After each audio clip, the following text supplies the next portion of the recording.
And the Oscar goes to. The Oscar goes to. The Oscar goes to.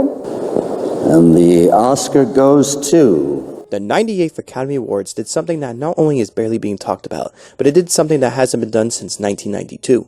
During the 98th Academy Awards, Sinners, Frankenstein, and Weapons took home 8 awards combined, but what others may not know is that this is the first time since Silence of the Lambs took home 5 awards in one night that horror had a huge amount of wins during the Oscars. To say that this is a huge accomplishment is one thing, but there is one bigger thing that has definitely been talked about in the media and from many film lovers. The horror genre had 26 nominations, with all 3 films mentioned combined. That itself has never happened ever in the Oscars history, where horror took center stage in the biggest award show for film, and to be the dominant genre to be nominated in said year. What is very crazy is that, just a year prior to this, films like Nosferatu and The Substance had combined 9 nominations with only 1 win. Horror the last 2 years have been nominated more times than they have ever been nominated in the last 15 years since Black Swan and The Wolfman took home awards in 2011 for Best Makeup and Best Actress. Horror is usually the oddball out when it comes to award shows, as it doesn't get the full attention like other genres or type of films. Like, for example, war pictures are being treated like royalty in the Oscars, from films like Saving Private Ryan in 1917 to The Hurt Locker.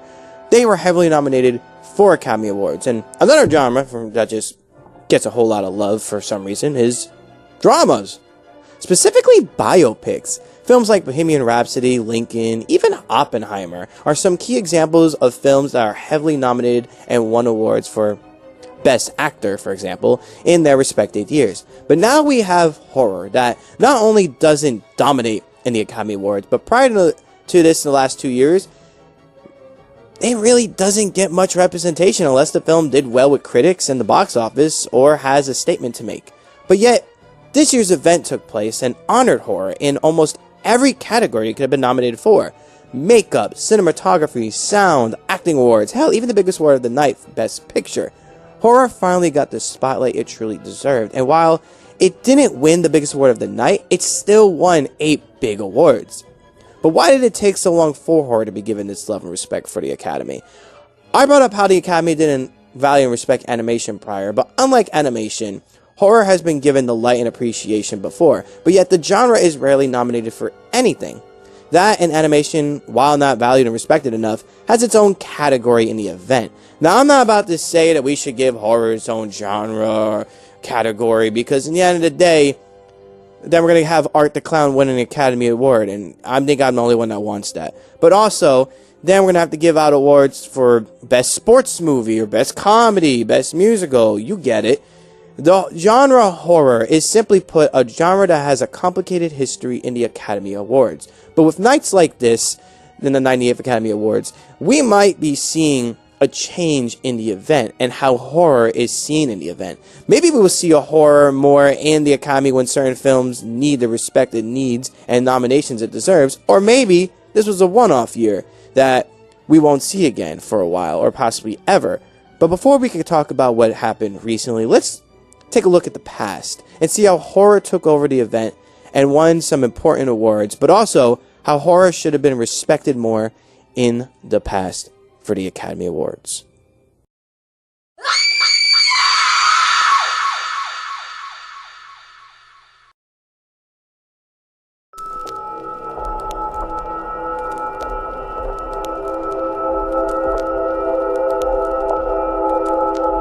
The Academy Awards didn't have to wait too long for horror to take its place in the event, as in its 5th year, Dr. Jekyll and Mr. Hyde made history that night, becoming the first horror film to be nominated for an Academy Award, but to also win an award. The film was nominated for Best Adaptation Screenplay, Best Cinematography, and Best Actor. The award it would later tie would ultimately win for Frederick March's performance, and he then became the first actor to win an award for a film in the horror genre. Now, many people believe this film isn't horror but more horror adjacent, but I'd argue that at this time, horror was beginning to become the new kid on the block, even though it'd been around for some time. Films like Phantom of the Opera and Nosferatu were films that helped lead the way for horror, but it was in the 1930s where horror was really taking center stage for cinemas, as Universal was cooking with their monster films. Dracula, Frankenstein, The Invisible Man, The Mummy, The Bride of Frankenstein, and our first ever Academy-winning horror film, Dr. Jekyll and Mr. Hyde. We're making strides for horror. Universal kind of became the House of Horrors, and today we see them as the classic horror films, as they made strides for later horror films. Yeah, they don't seem so scary, but back then they were filled with terror to all the viewers.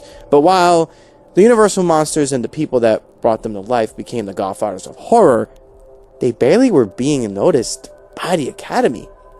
Other than The Bride of Frankenstein, which was nominated for Best Sound, the Academy pretty much blacklisted horror until 1944, when an updated adaptation of The Phantom of the Opera was nominated for 4 awards, and even won 2 awards for Best Cinematography and Best Art Direction. This was also the first time horror won multiple times in the Academy Awards, something it hadn't done until 1974. But prior to that, certain films wins that we will get to later on in the video, horror was barely nominated, and there were some big films for horror that was nominated and even won, like Rosemary's Baby or Whatever Happened to Baby Jane, which also had the most award nominations for horror at that point with 5. Just a few prior years to that film, a certain horror film was nominated for 4 categories, but didn't win, and today it's considered one of the greatest horror films of all time, but also one of the greatest films ever.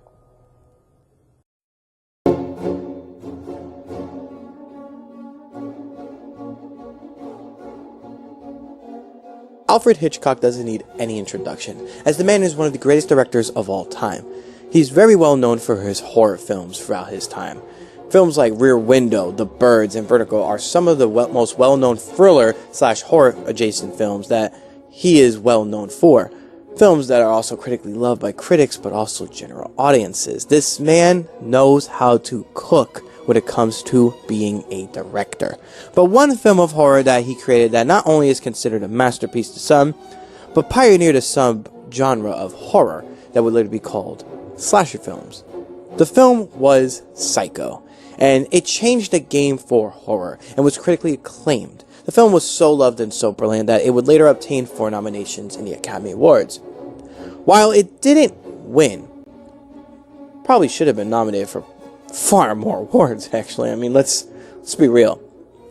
The score is one of the best in film history. The eerie score in the infamous shower scene alone is enough to argue that the film's score should have been nominated, but it didn't. And then you have the acting. Now, while Janet Leigh was nominated for Best Supporting Actress, how do we not nominate the main actor of the film? Anthony Perkins' performance as Norman Bates was amazing. And the fact that he wasn't even nominated is a crime, because the man had an amazing performance, and his performance is considered to this day as one of the greatest, not just in horror films, but in film of all time. Now, while you may think that if the score and main actor weren't nominated, then maybe the biggest award of the night is where we shall see Psycho shine. No. Sadly, it was not nominated for Best Picture. One of the most influential films of horror, and honestly in film history, wasn't nominated for the biggest award of the night, and it's a crime. I mean, the films that were nominated, while I never seen them, so I can't judge if they were belonging in that category or not, but I mean, come on, man, can you tell me a moment in them that made you want to rewatch the film over and over again? No. Well, now from there, horror would find itself not as a mainstay in the Academy, as back then horror films weren't breaking ground so much that it was being nominated yearly. But the 60s saw 2 films getting a shining moment in the Academy Awards. Whatever Happened to Baby Jane received 5 nominations in 1963, with both Bette Davis and Victor Bruno, the main star and supporting star of the film, both obtaining a nomination for the film. You know, something Psycho couldn't do. But they didn't win. However, Best Costume Design went to the film, and while it's not the craziest award to win, back then, horror winning any award was pretty special. Sure, it wasn't Best Actor or Best Picture-wise special, but hey, that would change a few years later when the film Rosemary's Baby was nominated. Best Supporting Actress and Screenplay. And while it didn't win Screenplay, it did win Best Supporting Actress. A film about a woman who believes that she gave birth to the devil's baby. The film itself is considered by many as one of the greatest horror films of all time, and much praise goes to Mia Farrow's performance, and yet Ruth Gordon's performance was the one that got nominated and won, not Mia Farrow. Again, it's something big for film and horror itself, but how wasn't one of the greatest performances in horror not even nominated? The same could have been said for Psycho for Anthony Perkins, as we mentioned before, but horror back then was being kind of praised, and yet it still felt like it wasn't getting much love from the Academy. But then, a new decade in horror film appeared and took over to Hollywood completely, so much so that the film would obtain the most nominations at that point for horror in the Academy Awards. You may know the film pretty well, as for me as well, as the fact that I am talking about it. We're showing clips of it. Very shocking, because the film is one of the scariest films to me. So much so that I can't even watch it again. And yet it obtained 10 nominations. The film is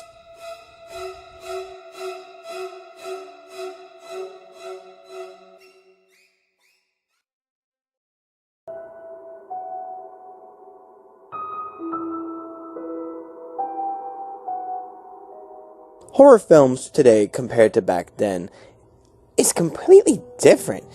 You find a film or two today that stand out for being a horror film that doesn't need jump scares or CGI monsters to be scary. Sometimes all you need is a little girl being possessed by a demon.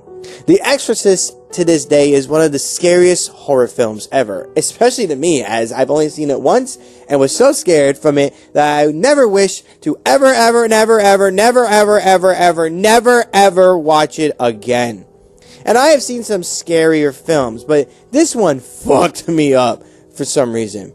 There's a reason why it was nominated 10 times in the Academy Awards. I feel like this film deserved to be the first for the genre to have the most nominations at that time because of how influential the film was back then. And it still is today, as it feels like possession films are being pushed out once or twice a year in cinemas, and we could thank the little girl being possessed by a demon, aka The Exorcist, for that. But you also have to look at the film as a whole and see how it had a great story from beginning to end. And in this story, it used religion in a very horrific way, to the point where you couldn't even tell if what you were seeing was fake or possibly even real. But when it came for the Academy Awards, the Academy didn't just give it a nomination or two. No, it needed 10. Tied with The Sting with the most nominations of the night. The Exorcist would have heavy-hitting nominations, including Best Actress, Supporting Actor and Actress, Best Director, Best Screenplay, Best Sound, Best Cinematography, Best Editing, Best Art Direction, but most of all, it became the first horror film ever nominated for Best Picture. The film won 2 awards that night, Best Sound and Best Screenplay, but being nominated for Best Picture was groundbreaking for not just the film as a whole, but for the genre of horror. Horror finally was given the spotlight in the Academy Awards. Sure, it didn't win the big award of the night, but screenplay was a big deal and still is today. In fact, it was the first horror film to win screenplay as well. The film also had 14-year-old Linda Blair being one of the youngest nominees ever nominated in the Academy Awards history at that time. And I mean, she truly deserved the nominee with that shit she had to go through. But her performance as a whole was groundbreaking and intense. The film led a pact of other horror greats to be given the spotlight in the Academy Awards. But there was something different in the air. Horror was actually groundbreaking in the 60s in general. There were many great horror films, some all-timers, that came out in the 1970s. Subgenres of horror like slashers and monster films were rejuvenated and born in the 70s with films like The Texas Chainsaw Massacre and The Dawn of the Dead. They broke down walls, while films like Eraserhead, Invasion of the Body Snatchers, and The Wicker Man would bring out some more subgenres like sci-fi horror and thrillers that are considered horror today. But while these films changed the game for horror, these next 4 films brought glory to horror, as they were not just nominated for the Academy Awards, they were cultural changing horror films for the time.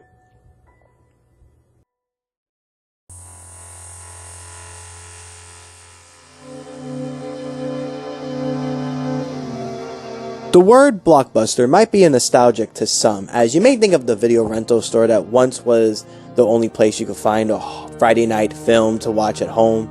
That was until Netflix and more streaming platforms killed the video stores. But the word blockbuster originated from a certain director who brought the world into a halt in 1975. Now, obviously, the word and an idea of blockbuster was a thing back then and even before Steven Spielberg was directing films, but Spielberg's Jaws became the very first blockbuster for cinemas, as the film was a cultural phenomenon that had fast-pacing entertainment with so many conversations throughout the theater. It was the first of its kind, but it's cool to also know that a horror movie started this trend. Yes, the horror film Jaws was the beginning stages of blockbusters, and also summer blockbusters, as the film is still to this day talked about so highly, and it influenced another subgenre of horror, shark films.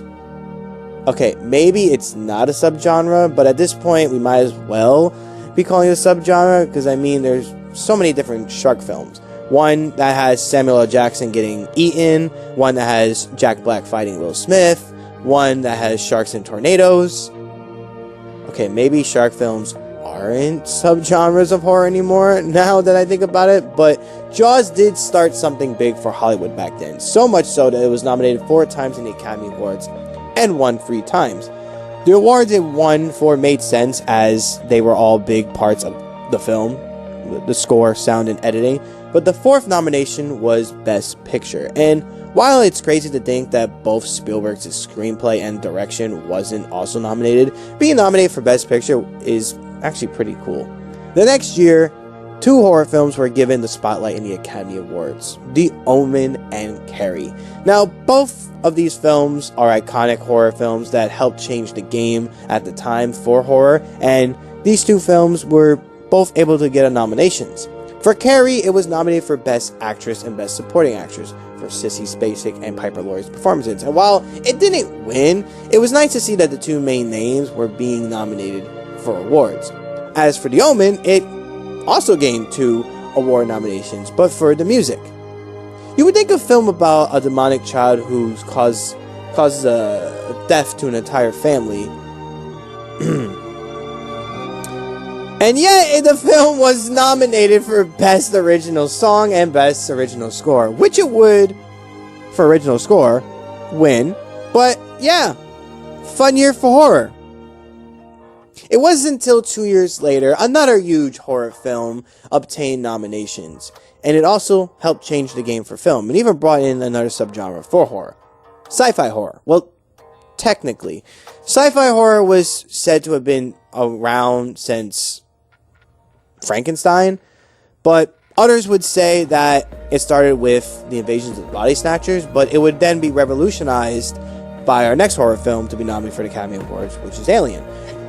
Ridley Scott's Alien was one of the most talked about films in 1979, and as said before, it revolutionized sci-fi horror.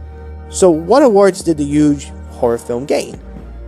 Art direction, and it was also nominated for Best Visual Effects. That's it. The 70s had many revolutionary horror films that influenced many horror films in the future, and some of these films were so big that they truly deserved more than what they got. I mean, we are talking about films that not only changed the game for horror, but they changed the game for films and filmmaking. Horror wasn't going anywhere and was going to evolve in the 80s, as horror helped change the award seasons for film, as in horror, you need more than just great filmmaking and scares. You need a little makeup.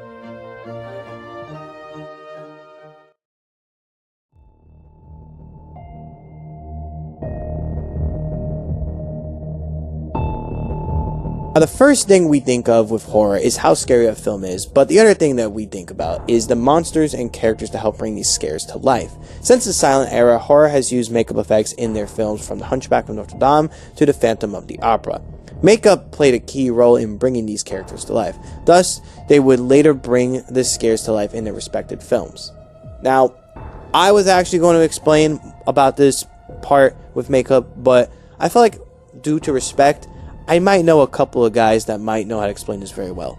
So, we're going to head off to Universal's horror makeup show so they can explain a little bit. You may not know this, but Universal recently celebrated 100 years of horror movies. That's pretty cool. That's pretty cool. Yeah, absolutely. Back at the beginning, it started actually with a guy by the name of Lon Chaney. Now, Lon was known as the man of 1,000 faces, and that's because he created a lot of Universal's first monsters during the silent movie era, and such as the Phantom of the Opera, and also the Hunchback of Notre Dame. Now, he was also a brilliant actor who really suffered for his art. Here, he injected bleach into his eye to turn away. I'm kidding. I made that up. You didn't do that. But in Hunchback, he wore a 20-pound rubber hump on his back and a harness that kept him from standing up during the entire filming. But he was also very protective of his trade craft and took a lot of his makeup secrets to the grave with him. So even today, we can only guess how he achieved some of those classic looks like that of Phantom of the Opera. But it started a craze in horror films, and that led into the 1930s when we got this guy right here. This is Jack Pierce. Now, Jack created some of Universal's best-known monsters that we still know and love today, like the Wolfman, the Mummy, Bride of Frankenstein, Taylor Swift, Travis Kelce. So, folks, he actually went to morgues to practice his makeup techniques on dead people. That was pretty creepy. Oh, there's Alex, me trying to sneak into the epic universe. Now, this is the great Boris Karloff. He spent 4 hours in the makeup chair every morning when he was filming the classic movie Frankenstein. His face was covered in rubber and plaster, mortician's wax and grease paint. And then he turns right around and he films The Mummy. And for that first 10-minute scene, it was 8 hours of makeup getting covered in layers of plaster and cloth bandages. Men like Jack Pierce and Dick Smith helped revolutionize horror makeup effects, and even helped to influence future greats of makeup effects, from V. Neil to Tom Savini. But one man changed the game entirely, so much so that they created an award in the Academy for it. His name is Rick Baker, and the film he worked on was An American Werewolf in London. The entire film has an amazing prosthetic makeup work, from the evolution of the murdered man becoming a corpse-like creature to the puppetry work with a werewolf creature. Rick Baker's work in the film changed the game for horror and the film in general. The transformation scene is one of my favorite scenes ever in cinema history, and it is because of the great work from Rick Baker. Just look at how intense of a scene this is, all with just makeup, no CGI. His efforts brought in the new award, and of course, he would win the award, thus making horror a centerpiece for an Academy Award history. Other horror films that would win this award later on would be The Fly, Beetlejuice, and Bram Stoker's Dracula. But this would become Rick Baker's award, as he was nominated for this award 11 times and won a record 7 times in his historical career. While horror helped influence a new category to become a part of the show, horror in the 80s was still striving the Academy Awards. Films like The Poltergeist, Aliens, The Fly, and Beetlejuice were all given the chance to be nominated, but the 80s was also where horror was beginning to dip. No longer was horror about the suspense and thrill, but now it's about slashers, as they took over the genre, and films like Friday the 13th, A Nightmare on Elm Street, and Child's Play took over the horror craze. Now, I mean, yes, we got some good films out of the slasher craze, but I mean, we also didn't. Slashers are cool, but I mean, they aren't going to win you the best horror film ever. Films like Halloween or Texas Chainsaw Massacre were godfathers of the subgenre horror, and were critically acclaimed. Some would argue that they should have been given a chance to be nominated back then. I am one of them, of course. But slashers weren't seen as Academy Awards films, but simply just midnight hour films. Horror was heading into the 90s, and it needed something fresh and new. Freddy Krueger and Jason Voorhees weren't going to be the ones to bring horror into the world of greatness in the Academy, nor were they going to be the change of the genre being valued as purely great cinema. Sure, we were able to get a big win for acting for Kathy Bates' role in Misery, but horror was in need of something to change how people perceived it entirely. Also, if you haven't seen Misery yet, then what are you doing? What's wrong with you? Go check it out. Where was I? Oh yeah, horror needed a chance. Horror needed a savior. Horror needed a film that can change the game for it entirely again. So much so that it would be actually a genre that can play in the awards season and be honored. The Exorcist was nominated for 10 awards in one night and could only muster 2 awards. There had to have been another film to be successful in one night and make history for the genre and the history of awards show.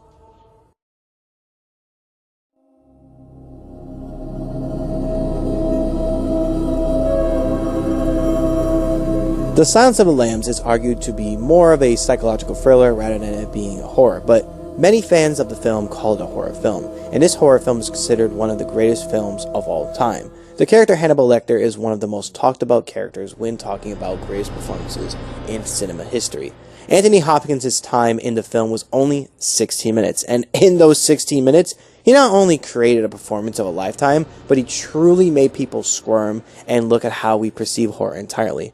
The film was nominated for 7 different awards: Best Picture, Best Director, Best Actor, Best Actress, Best Screenplay, Best Sound, and Best Film Editing. And in those 7 nominations, it won 5. It made history, becoming just the 3rd film, first for horror, to win the 5 big awards of the night: Best Screenplay, Best Actor, Best Actress, Best Director, but most of all, and the Oscar goes to The Silence of the Lambs.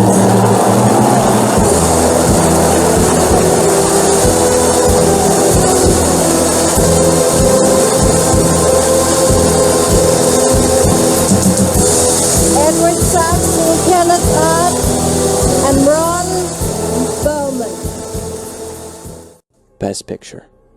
For the first time ever, horror won Best Picture. A genre that was nominated multiple times in this category. A genre that was slept on for decades. A genre that had influenced film entirely for many years. Finally brought home the biggest award ever. On March 30th, 1992, the same night where animation made history and gained its first nomination for Best Picture, horror brought it home and rammed itself in history and won the 5 biggest awards of the night, never to be done again for the genre since. Now from there, horror in the 90s was pretty big as films like Bram Stoker's Dracula and The Sixth Sense were being honored in the Academy Awards. Of course, Dracula's nominations and wins were with awards like makeup and sound. And for The Sixth Sense, it became one of the last horror films for a while to be nominated for Best Picture.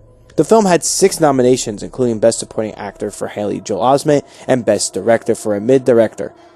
I have my reasons to why he is mid, but this isn't a video for that. But the film couldn't win any awards anyway. Sorry, M. Night Shyamalan. We love you here.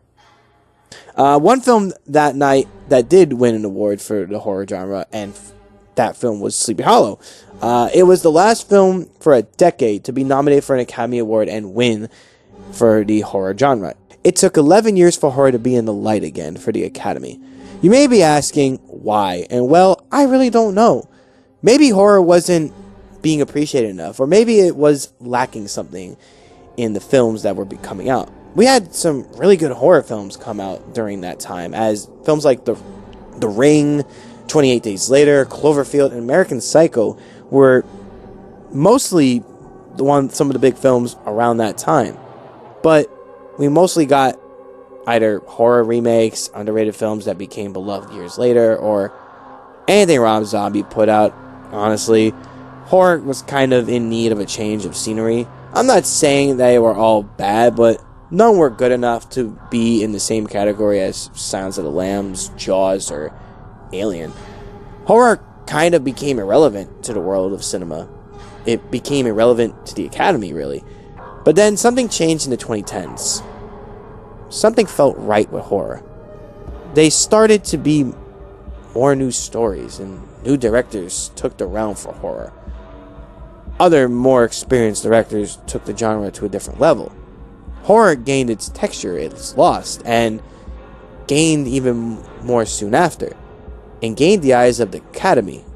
Well, sort of.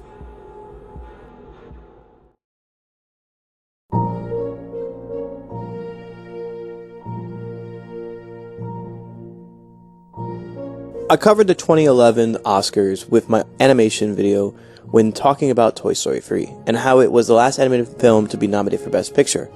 But in that same video, I mentioned another movie to be nominated for the same category, Black Swan. Now, Black Swan was a very successful film in 2010 when it first came out, as many critics praised the direction from Darren Aronofsky, but also the performance from Natalie Portman and Mila Kunis. The film is about a ballerina who is chosen to play the dual role for Swan Lake, and the huge pressure to achieve perfection begins to create a dark illusion, and she can't tell what is reality and what isn't. Now, Black Swan did very well with critics and was a huge box office success. For horror, those are huge highs, considering horror doesn't usually make much in the box office, and yes, they also don't get usually a high critic score. Now, that's not saying that all films we mentioned before don't either, as they most definitely did, but Black Swan punched through the wall the Academy put up for horror films and gained 5 nominations. I should also probably talk about The Elephant in the Room, The Wolf Man. That movie too also got nominated for Academy Award for Best Makeup and won. So Rick Baker's 7th and final award. The makeup was great, the movie wasn't, but hey, less about that movie the better. Let's go back to Black Swan. Now, we already mentioned prior that it was nominated for Best Picture, but it also was nominated for 4 other categories, including Best Editing, Best Cinematography, Best Director, and the award it would officially win, Best Actress, for Natalie Portman's performance. And I mean, of all the nominees that were nominated, Natalie Portman probably deserved it the most, as her performance is not your ordinary performance. It's a performance that takes you on a journey with oneself, while also sacrificing one's own life to be able to be perfect and become that character. Natalie did just that, as her character Nina Sayers dealt with many psychological obstacles to become the role she was fighting for, and she perfected it in the end. Black Swan flew so the rest of the horror films in the last 15 years can rise. Of course, the Academy took 6 years to finally give a horror film representation, but for this one, well, this one was one that was more than just your average horror film. Instead of monsters, demonic beings, or the occasional monster from within, this film was simply about racism. You're paralyzed. Just like that day when you did nothing. You did nothing.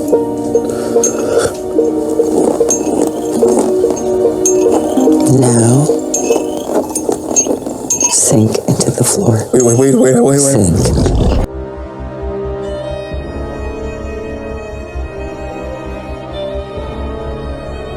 Get Out was one of the more cultural phenomenon films that took over the world when it first came out.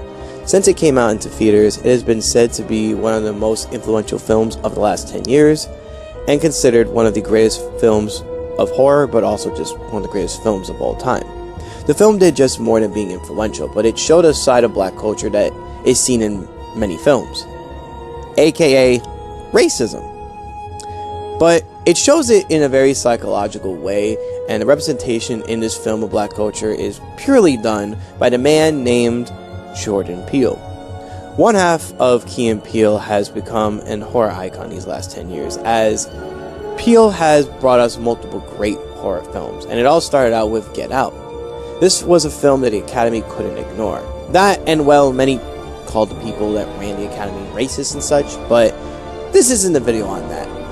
But this film in general brought more black representation to the Oscars, and with doing so, it actually helped the career of Jordan Peele, whose film not only was nominated for 4 different categories, Best Picture, Best Actor, Best Director, and Best Screenplay, he would also win the award for Best Screenplay.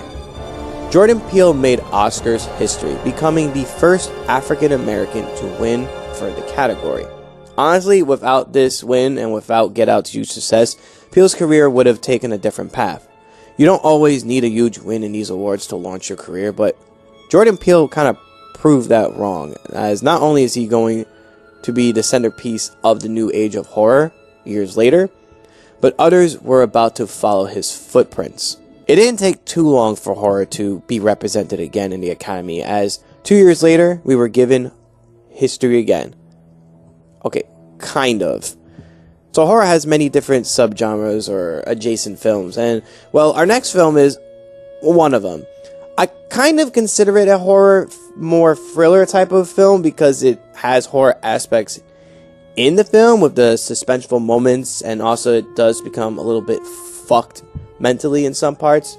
So I guess the viewer at home can decide if you want to count this as a horror or not, but this is my video, and I'm here to say that Parasite is. Parasite was a film that kind of was known before it became heavily popular in the States. But for starters, it was a South Korean film written and directed by Bong Joon-ho, a director who, prior to this movie, is well known for the films Snowpiercer and the monster film The Host. So he is no stranger to working on horrors or thrillers. But this was the first film from him to get a huge momentum from the States, as the film premiered in the Cannes Film Festival and would eventually win the Palme d'Or, which is basically Best Picture for the film festival. But what makes this film a thriller? Well, not all thrillers need to be intense with a bit of scares, just like not all horror films need to have the scare factor up to 11. Sometimes it's okay for it to be a 5 or a 4 out of 10 with the scare factor, and for thriller, sometimes it could just be a film with moments that feel real and authentic while having moments that jump out at you in a way that weren't expecting. I think that's what Parasite does here. It's not a usual thriller, but it has some intense moments that feel real for the general audience watching. And in this film, in particular, we're following a family who gain access into a wealthy family home, and they then discover secrets inside the home, and from that point on, the film begins to become more intense with the family. If you haven't watched the movie yet at this point, then I guess spoiler alert is needed, but the family needs to keep this secret they have found, which was a former employee of the wealthy family living under the housing unit in what appears to be a safe room, but they have to keep the secret that they found and the secrets that they are hiding from the wealthy family all of themselves, and shit begins to go bad for them. The film isn't your proper horror thriller film, but it should get some sort of recognition as one of the few to win an Academy Award for Best Picture. Only 5 have done it, and Parasite is one of them, but we aren't talking about the other 4. Okay, maybe we should. Well, Rebecca was a Hitchcock film that was a more psychological thriller, that was a more romantic mystery rather than it being straight-on thriller. Even though it involves about a woman feeling followed by her husband, that is her husband's deceased first wife. Yeah, okay, maybe this should be included too. But I mean, it's Alfred Hitchcock, so he can make Toy Story somehow seem scary if he directed the film. Then you have The Departed, a Scorsese film that is more crime than it is thriller. Less of that, actually, better. Then you have No Country for Old Men, which is a Western thriller that, honestly, other than Antoine Chihor, not many things in this film seem scary, and is more of a Western crime. Kind of think of it, The Shape of Water and Oppenheimer have thrilling moments in the film, and could even be considered a thriller. Okay, I feel like I'm losing my point here. Oh yeah, Parasite is seen more as a horror than all the films I've just mentioned, even though it's more of a thriller than it is a horror. But many film lovers and horror fans give this film the pass, and I can't deny that the pass is needed for Parasite, because it's got horror elements, as mentioned before. It seems like a horror film, but it's not, but it is. It's really weird to talk about. Thus, Parasite would win Best Picture, becoming not only the first South Korean film to win the Academy Award, but the first non-English film to win said award. It also won Best Director and Best International Film, so not a bad day at the Academy for a little thriller film.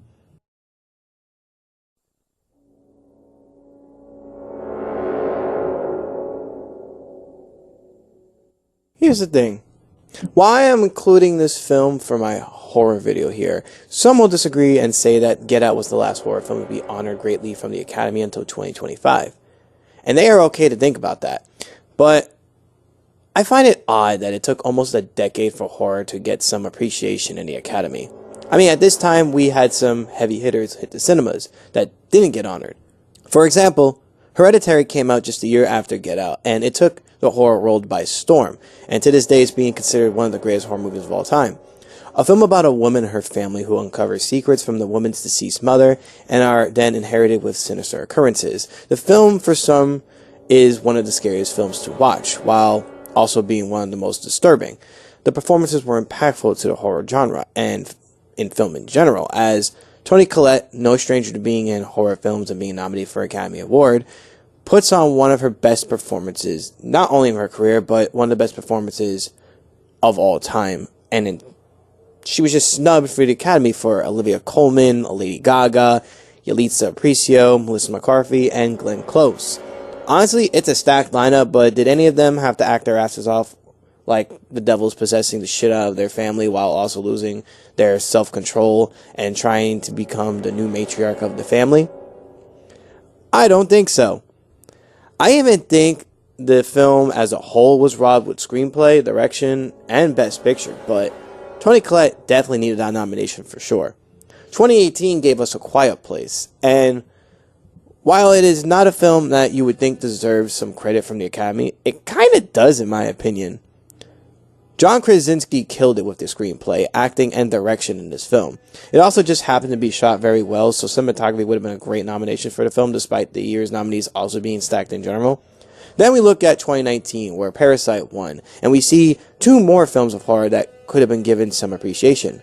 Us in particular is one I usually believe could have been given some sort of recognition, as the film was popular and was being talked about by everyone. Kind of just like the other Jordan Peele film that got nominated in the Academy Awards just a couple years prior. So why wasn't there love for this film's score or even the screenplay? Or Lupita Nyong'o's performance that was pretty great too, as she played dual roles and had to act normal and also creepy with both roles combined. So I don't know why we didn't give her any love. I mean, we gave Marriage Story and other garbage film that needed nominations, but that movie was, garbage. But in the same year, we had Midsommar, a film that, like Hereditary, was disturbing and scary in a more thrilling way, and is still talked about today. The year we had the scariest thing in the world come into the planet Earth, COVID-19. We were given a remake of The Invisible Man, and even the movie didn't get any love or appreciation, despite half the films of said year being pushed back to 2021 or 2 years, and the films that were nominated lacked a bit, as they all weren't bad, but it looked like 2024 Yankees compared to the 2009 Yankees, where we could have had heavy hitters nominated in said year, and that includes The Invisible Man, which had so much praise for its direction and also Elizabeth Moss's performance. Also, shout out to anyone who got my Yankees reference. But shout out to them, when they were good, of course. I'm not going to even touch on how Last Night in Soho was snubbed, despite it being one of the best films of said year in a critically acclaimed way. Not a box office bombing way, but I mean, it's the year after the scary year, so it makes sense for, some films not doing well in the box office. But at the same time, pieces of shit like The Forever Purge and Halloween Kills got way more money in the box office. This is about the Academy Awards, not the money in the box office. I mean, it's not just those films and their performances, directors, and screenplays that didn't get any love or appreciation, as we could go back further in the past, as Texas Chainsaw doesn't seem like it deserves any Academy of praise, but yet it does. If that film came out today and was impactful today, like Hereditary and Get Out, then maybe a film about a chainsaw-wielding man and a criminal family wreaking havoc could have been nominated. I mean, hell, despite it being one of the godfathers of slashers, Halloween, that could have been nominated, maybe. One of the greatest films ever of horror history, so why not give it some praise? I'm also biased for both the films, as Texas Chainsaw is my favorite horror film of all time, and it's beautifully shot. And also, I just can't not talk about horror films without talking about Halloween, which is one of the greatest horror movies ever. So we gotta talk about both. You know what else we need to talk about? The Shining. How the fuck did The Shining not get a single nomination from Kubrick's direction to Jack Nicholson's performance, or just the film as a whole? How the fuck did the GOAT film not get a single nomination? The Thing wasn't nominated for makeup effects, despite the film literally being praised to this day for the makeup effects. What the fuck are we doing here? You also have the film The Witch, the first Robert Eggers horror film to find its footing in the film world, and its 2 was snubbed for whatever reason. Many say the direction, screenplay, and cinematography should have been nominated, so I am taking this word with it. I also have never seen the film at this point, so I mean, from clips I have seen from reviewers and YouTubers that have talked about this film, pretty sure the film kind of got robbed. This one is pretty controversial, but Christian Bale's performance in American Psycho and the film as a whole could have also been given some sort of recognition or a couple nominations. You're a fucking ugly bitch. I want to stab you to death and then play around with your blood. There is probably many more films that I missed, but my point here is horror has always been in the Academy for decades, despite it being sometimes a span of years that it wasn't somehow praised or even given a single nomination, despite it being, you know, huge horror films who have come out and made an impact with cinema goers or even the world. The Academy just didn't give a shit. But then something happened in 2024. Something big happened for horror.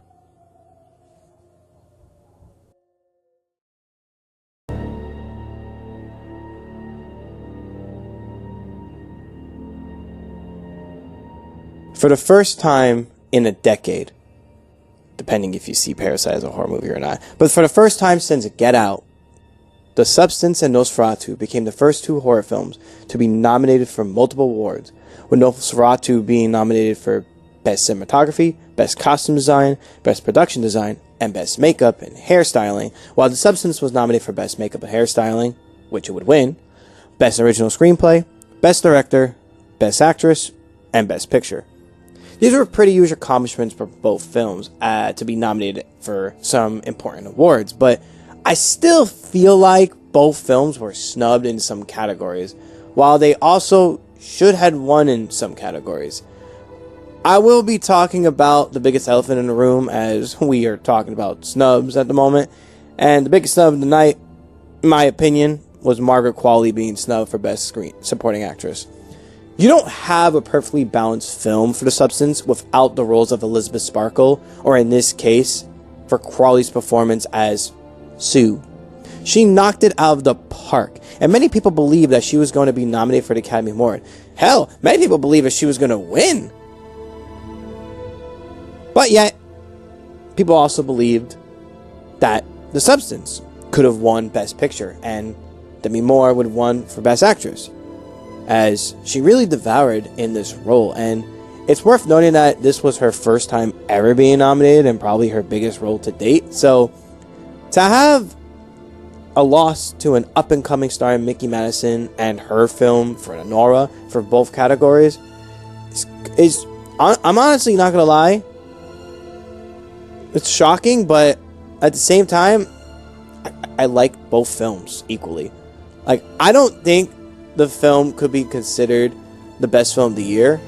I'm talking about Nora, by the way. But also, you know, considering Dune 2, The Brutalist, and Wicked were also nominated in the same category with The Substance and Nora, kind of surprising that Nora won. But that's my opinion. But The Substance still got its due in the bigger awards. Nosferatu, on the other hand, didn't. I'm happy that it was nominated for some awards, but no Best Picture nomination. Not even a possible nomination for Lily Rose Depp or Bill Skarsgård with their performances. Not even a nomination for the score. Again, it was a somewhat stacked year where some films, and I'm not naming them, I'm just going to stack them on the screen. It's pretty well known which film shouldn't have been nominated in some categories. Especially That one definitely should not have been nominated. Fuck you, Netflix. In the end, it's just feels crazy that what I think was the best film of said year, cinematography-wise, screenplay-wise, acting-wise, but most of all, horror film-wise, it left me on the edge of my seat in the IMAX auditorium and had me also gripping onto my sides of the seats whenever Count Orlok came onto the screen. Nosferatu didn't get a single nomination for anything the substance did other than makeup, and was snubbed heavily in the Oscars. In the end, though, while all these snubs and negativity is around for this part of the video, horror was nominated for 9 different categories and won an award. The most ever in the years of Get Out and Black Swan. That it was nominated for 9 categories. That's actually pretty amazing to think about, considering that from Black Swan to Get Out, there was only like maybe a handful of nominations it did get. And again, if we are considering Parasite horror, then I guess you got a few more nominations there. So, for a while, it felt pretty good to be a horror fan. That wasn't until the year when horror not only did it again, but dominated the portion of the night.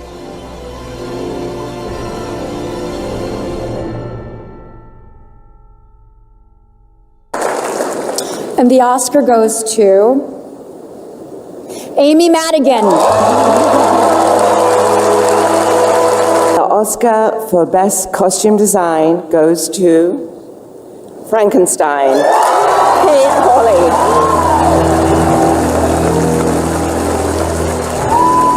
And the Oscar goes to Mike Hill, Jordan Samuel, and Fiona Fury for Frankenstein. And the Oscar goes to Tamara Deverell and Shane Gill for Frankenstein. And the Oscar goes to Sinners, Adam And the Oscar goes to Sinners. And the Oscar goes to Sinners, Ryan Coogler.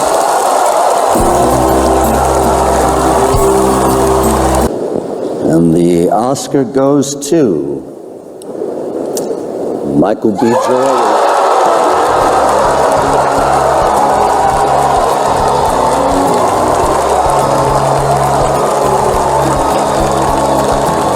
This is the first Oscar win and nomination for Michael B. Jordan.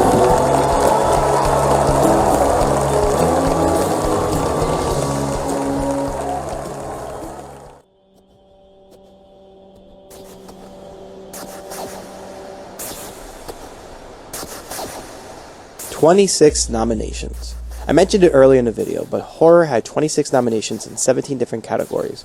This is the most by any year for the genre to be nominated, and for Sinners, it broke a record that was held by All About Eve, Titanic, and La La Land, becoming the most nominated movie of the night with 16 nominations. For the first time ever, horror took center stage in the Academy Awards and wasn't going anywhere, as the genre would win 8 times that night.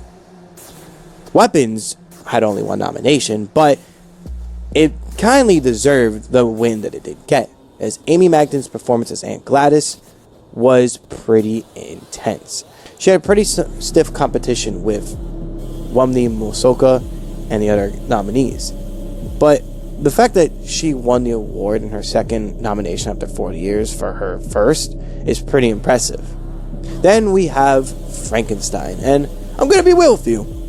It won the right awards for the night, winning production design, makeup, and hairstyling, and best costume design. But I feel like it should have won 1, maybe 2 more. It was never going to win best picture, nor was it going to win best screenplay. Which, I mean, maybe it could have, but who knows. But I feel like it could have won best actor in a supporting role. Jacob Elordi's performance as the creature was breathtaking, and was one of the best performances of the year. He had some real tough competition with Stellan Skarsgård, Delroy Lindo, Benicio del Toro, and the eventual winner that no-showed the event, Sean Penis. But Elordi had definitely a huge favorite for the award.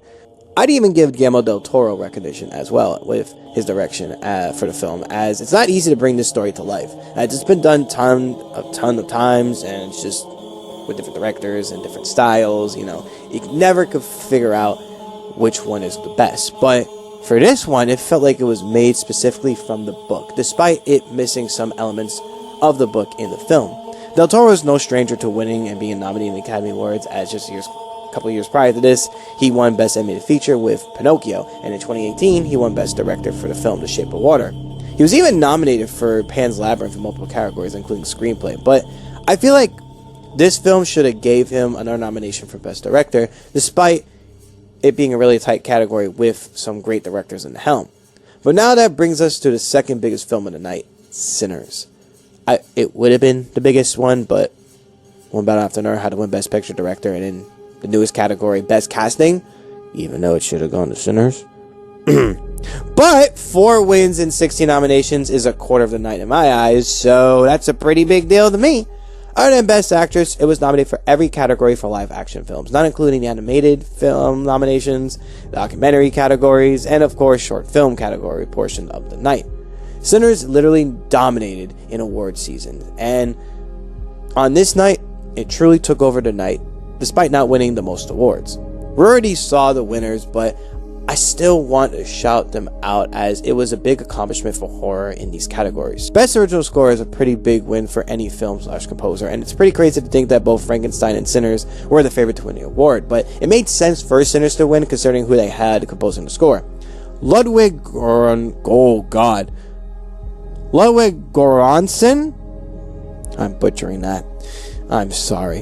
When he isn't composing for The Mandalorian or working with Childish Gambino, he's winning Academy Awards and putting out some bangers for some great films. Oppenheimer and Black Panther were his other 2 wins, and now Sinners can be added onto his undefeated streak of being nominated for Best Original Score. He's 0 for 2 for Best Original Song, which this film should have won over Golden, but I'm looking at the positives right now. I'm so sick and tired of this K-pop Demon Hunter bullshit. Sinners also won for Best Cinematography, which was a huge surprise with a stacked lineup for films that had incredible and detailed cinematography. But Sinners winning this award is a pretty big deal, as it was the first time a horror movie won this award since The Phantom of the Opera won it back in the 40s. But then there was Best Original Screenplay, an award that felt like it was going to Sentimental Value or Mighty Supreme, and yet Sinners was added again and was the favorite to win the award, and in the end, it did. For the first time since Get Out, horror took home Best Screenplay. This was Ryan Coogler's first win ever, and it honestly was my favorite win of the night. Coogler's dedication on this film was beyond insanity. It truly was a work of art, and Sinners and Coogler deserved this award in the end of the day. But finally, we have Best Actor. You already know that Michael B. Jordan won. His first win ever as well, but the competition for this award was huge. You had Ethan Hawke, Wagner Moura, Timothée Chalamet, and Leonardo fucking DiCaprio in this category. And somehow, despite all the odds stacking against him, Michael B. Jordan won it and became the 3rd person in horror history to win said award. He now shares the mantle with Frederick March and Anthony Hopkins. Now, should Sinners have won more awards? That's honestly an open conversation that I want to begin. Best Casting easily should have gone to Sinners for sure, but I mean, how did I Lie to You lose to K-pop Demon Hunters?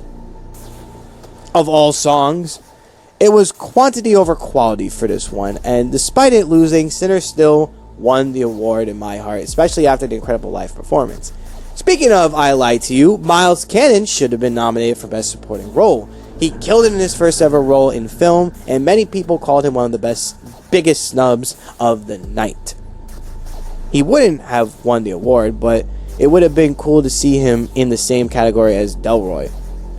Finally, let's be real. While Coogler losing to P.T. Anderson makes sense, Sinners losing to Oba for Best Picture is shocking, but also not shocking. You see, both were the heavy favorites to win the award that night, but the better film lost. I loved Oba, but it isn't a film for everyone. But Sinners did something that made me fall in love with it. Coogler went all out with this film. It has everything you love with film. Great character development, some great key moments that make you want to replay it time and time again, a score that you can listen to all day and never get tired of, characters that never overstay their welcome and play key roles in the film despite it not being major characters, but most of all, it mixed horror with action very well and broke the Academy's walls with its 16 nominations. Horror didn't just take over the 98th Academy Awards, it changed how horror should be looked at when nominating for the Academy Awards in the future. Horror finally was given the light, and despite not winning the biggest award of the night the last 2 years, horror really was given the value and appreciation it truly needed and deserved. But that brings me to now, as while this year horror was given the spotlight, will it happen again?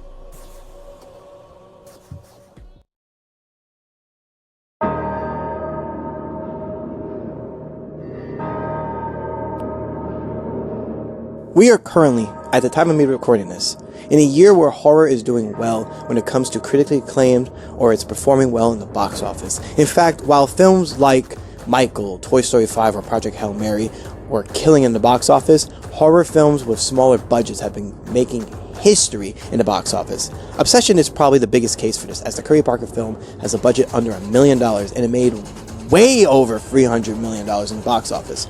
It even took the #1 spot after 2 weeks of being in the theaters, beating out Disney and Star Wars in the same time while holding on to the top 5 in the box office for its entire run in the theaters. Now, you could talk about how great a movie did in the box office and not be great. Looking at you, Scream 7. But critically, it has garnered tons of positive reviews and has been one of the most talked about films all year. There's a reason why people are going to see this film more than once and why it's making so much money, and it's because it's really good. The same can be said about Backrooms, as it had a small budget of $10 million, but at the time of recording this, it has over $300 million and gained so much traction from cinema goers. Both of these films were also independent horror movies that were written and directed by 2 young directors in their 20s and former YouTubers, so that itself is another layer of how amazing these films are. Those aren't the only horror films this year that have done pretty well so far, as Send Help is another horror film that did really well critically and domestically and has many calling one of the best films of the year. Iron Lung was written and directed by Markiplier, and that film did very well financially and critically despite it only being out in theaters for 10 days. It somehow made $50 million worldwide. 28 days later, The Bone Temple did really well critically, and despite it not doing well domestically, it was heavily praised and loved by horror fans.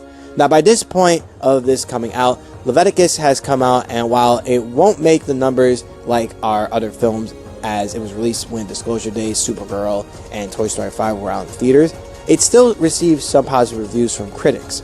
Evil Dead Burn is also scheduled to come out once this is being recorded, and it too will probably do well financially and critically, as the Evil Dead remake films have been doing really well in the last few years when they come out, and they're very gory and intense, but they also have been great films that are beloved by horror fans. After this comes out, horror is going to have some pretty big films, including a Zach Cregger directing Resident Evil film, and then we have also DC Clayface is looking to be a huge horror film under the DC Comics roof, and then there's Robert Eggers with Werewolf, and I recently watched the trailer for it, and it looks fucking amazing. This film may even have a chance to even be recognized in the 99th Academy Awards. I feel like Werewolf will get some nominations, but I'm hoping for Backrooms and even Obsession to give indie horror some spotlight in the biggest award show of the year for film. That would be a pretty big deal, considering not a lot of indie films, especially ones directed by small directors who got their calling from YouTube, have gotten their recognition in the Academy Awards. Life is looking pretty good for horror lately, and hopefully we could see what happens in the 98th Academy Awards happen again. I really hope horror finds its way into the Academy Awards again, like it did this year, as I don't know if we're going to have it like how we had it with Sinners being nominated 16 times, but I feel like there will be a time again where, if it's next year or maybe a decade from now, the horror genre can possibly take over the event again and be the spotlight of the event. The Academy Award has really given the genre more recognition over the years, as these films really made a name for themselves with critics or in the box office and with fans. Plus, horror has really advanced over the years, as it's more than just about being monster films or slashers, but now we have an abundance of different type of horror stories you can tell and how it's shown on the big screen. Not every horror film will bring glory to the event, and not every horror film has to be recognized, but it's great to see the genre getting its flowers. We have to wait to see the future, obviously, but I'm pretty sure it's going to do so much in the future. And if I'm right, I guess we could timestamp right here.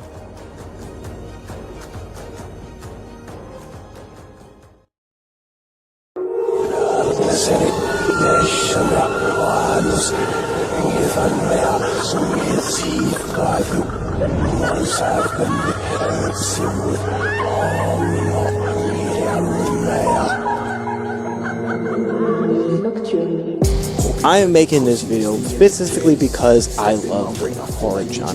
It's a genre that I could watch like animation, but in different ways. I could put it on and just listen to it and fall asleep to it when I'm hearing the sounds of gore and screams and knife slashings. And okay, I might be a freak, but I'm really hoping that horror does well in the Academy one day again.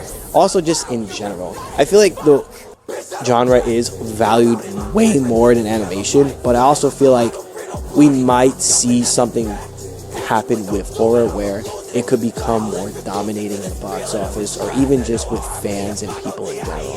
What happened in the Academy Awards this year was special, and I feel like it could happen again, but at the same time, I don't know, as the next couple of years, we'll have to see how that goes, because in the 100th year anniversary of the Oscars, I don't know if there's a horror movie by then that will be as insane and amazing as films like Nosferatu, or Sinners, or Frankenstein. So only time will tell with if we'll ever see horror in the academies again. But in the end, thank you all for watching, and I hope you all love this journey here in my little horrors of the academy. The world is lonely when you sit back and fly. I just watch it all ride, boy, I think they forgot. Let it rain in the pit. What's in the pit? They've been playing when I quit.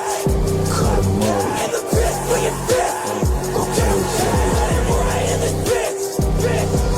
What's in the pit? They've been playing when I quit. In the pit, bring it back.